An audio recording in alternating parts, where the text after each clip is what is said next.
Hola mga Chiki Loves at sa mga beshi kong expire. Samahan nyo kami sa aming pagrampa dahil nakakatamad naman talaga dito sa loob ng bahay. Bukod dun, kakabirthday lang ng beshi ko o diba? Paldo-paldo ang beshi ko, syempre kailangang budulin natin yan. Ikaw ba naman may jowang afam, choy-choy?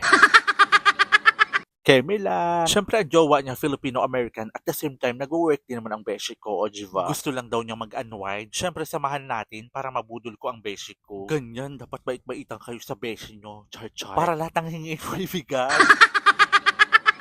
Mag-concern-concernan ka, tingnan mo, masaya na siya.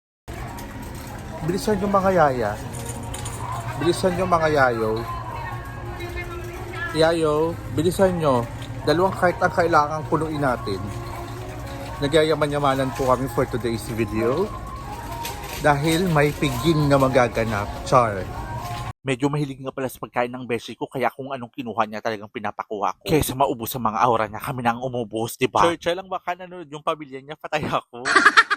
Na pala minsan nag-iisa lang siya sa bahay namin sa Kabuya. Kaya yan, gusto niyang bumili ng sarili ang thermos. Mahilig kasi magkape ang beshi ko. Mahilig din niya sa pamahiintingan mo. Pinakikinggan pa yung thermos. Awan ko kung ano ba yan. Puta, hindi ako na-inform. Ang kukulang pala ang beshi ko, char. Ay, salamat. Tapos na kami mag-grocery. Ang hinihintay ko talaga yung window shopping kiniso. At ayun na nga, nagsimula na siyang mag-shopping. Habang nag-window shopping siya at sukat-sukatan, magsukat-sukatan din tayo. Ayan, sinusukat ko yung cup. Siyempre, charing-charing natitingnan ko. Tapos tatanong ko siya kung bagay ba. Isa yan sa tip ng pambubudol ha, Opak. Sino ka dyan? Parang feeling ko effective ang pambubudol ko, Opak. Ayan na, nagpakuha na siya ng cup. Parang bibilihan din ako. So ayun ang manalo, effective ang pambubudol ng beshi nyo.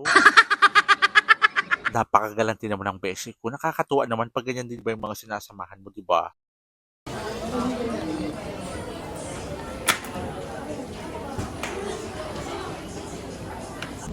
Nasa cartoon siya, yung ganda tapos mga kulay natin. Budol time. Sunscreen naman. Ganito magbudol.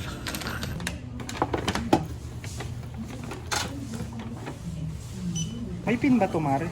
Wala yung pin pagka ganyan. Wala tong pin? Wala. Walang pin yan. Usually ang